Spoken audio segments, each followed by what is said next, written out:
Assalamualaikum warahmatullahi wabarakatuh. Perkenalkan, nama saya Hudayfa Al-Hafiz. Saya mahasiswa dari Sekolah Tinggi Ilmu Ekonomi Latifah Mubarokiyah Pondok Pesantren Suryalaya dengan NPM 2101122 Prodi Manajemen 1D. Di sini saya akan sedikit menjelaskan tentang etika bisnis dan tanggung jawab sosial perusahaan. Dalam setiap kegiatan, ada aturan tertentu yang harus ditaati, baik aturan tertulis maupun aturan tidak tertulis. Begitu juga di dunia bisnis, ada etika yang harus diikuti agar bisnis bisa berjalan dengan baik. Hal ini biasa disebut dengan etika bisnis.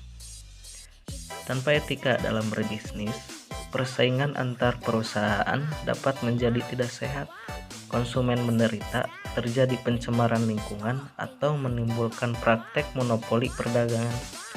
Etika bisnis merupakan pedoman dalam menentukan ada tidaknya suatu tindakan yang dilakukan oleh suatu perusahaan dalam menjalankan usahanya. Kita lanjut ke pengertian etika bisnis. Etika bisnis adalah kode etik yang diterapkan dalam perusahaan untuk melakukan kegiatan bisnisnya. Etika bisnis ini sangat penting diterapkan dalam perusahaan agar perusahaan memiliki fondasi yang kuat dan menciptakan value yang tinggi. Sebenarnya ada banyak pengertian etika bisnis menurut para ahli, namun saya hanya menyebutkan ini saja karena saking banyaknya pemikiran dari para ahli yang tidak dapat saya sebutkan satu persatu. Baiklah, sekarang kita masuk ke tujuan etika bisnis.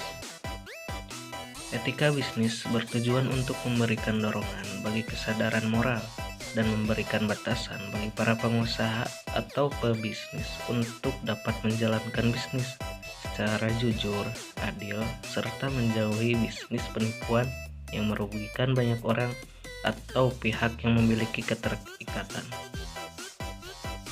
Selain itu, etika bisnis mempunyai tujuan agar bisnis dapat dijalankan dan dicetuskan seadil-adilnya dan sesuai dengan peraturan perundang-undangan yang telah disepakati. Untuk selanjutnya, ada prinsip otonomi etika bisnis. Prinsip otonomi dalam etika bisnis adalah kemampuan dan sikap seseorang dalam mengambil tindakan dan keputusan berdasarkan kesadarannya sendiri tentang apa yang menurutnya baik yang dapat dilakukan. Jika masyarakat sadar akan kewajibannya dalam berbisnis, maka dikatakan orang tersebut telah memiliki prinsip otonomi dalam etika bisnis. Misalnya, dia memahami bidang pekerjaannya dengan situasi dan tuntutan yang akan dia hadapi, serta tahu aturan apa yang ada di bidang pekerjaannya.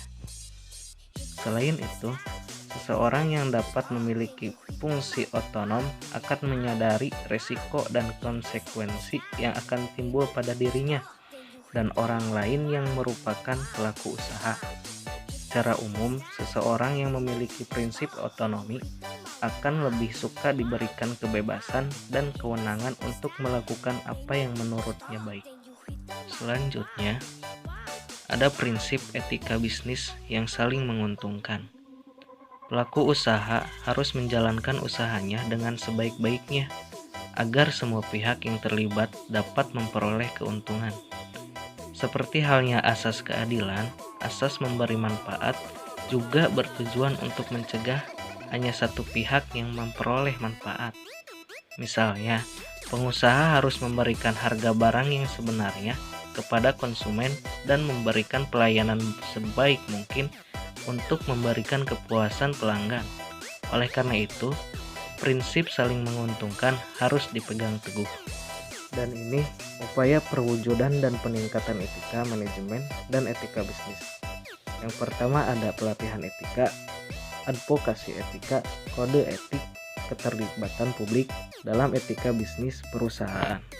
Selanjutnya ada tanggung jawab sosial perusahaan.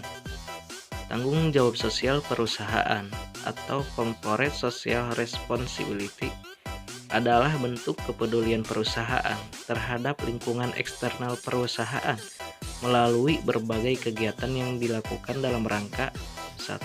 Penjagaan lingkungan, Yang kedua adalah norma masyarakat, yang ketiga partisipasi pembangunan, dan yang keempat serta berbagai bentuk tanggung jawab sosial lainnya.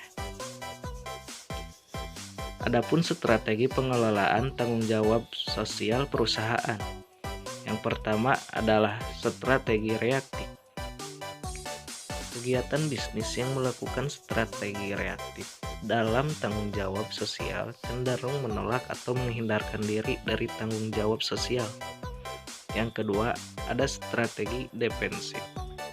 Strategi defensif dalam tanggung jawab sosial yang dilakukan oleh perusahaan terkait dengan penggunaan pendekatan legal atau jalur hukum untuk menghindarkan diri atau menolak tanggung jawab sosial. Yang ketiga, ada strategi akomodatif. Strategi akomodatif merupakan tanggung jawab sosial yang dijalankan perusahaan dikarenakan adanya tuntutan dari masyarakat dan lingkungan sekitar akan hal tersebut. Yang terakhir, ada strategi proaktif. Perusahaan memandang bahwa tanggung jawab sosial adalah bagian dari tanggung jawab untuk memuaskan stakeholders. Jika stakeholders terpuaskan, maka citra positif terhadap perusahaan akan terbangun. Dan yang terakhir, ada manfaat tanggung jawab sosial perusahaan. Yang pertama, manfaat bagi perusahaan. Citra positif perusahaan di mata masyarakat dan pemerintah. Yang kedua, manfaat bagi masyarakat. Selain kepentingan masyarakat terakomodasi, hubungan masyarakat dengan perusahaan akan lebih erat dalam situasi win-win solution. Yang ketiga, manfaat bagi pemerintah. Memiliki partner dalam menjalankan misi sosial dari pemerintah dalam hal tanggung jawab sosial. Cukup sekian yang dapat saya sampaikan. Mohon maaf atas kekurangan materi ataupun bahasa yang saya bawakan. Dan bila ada kata-kata yang salah, mohon maklum karena saya juga dalam proses pembelajaran. Sekian video yang dapat saya kirimkan. Atas perhatiannya, terima kasih.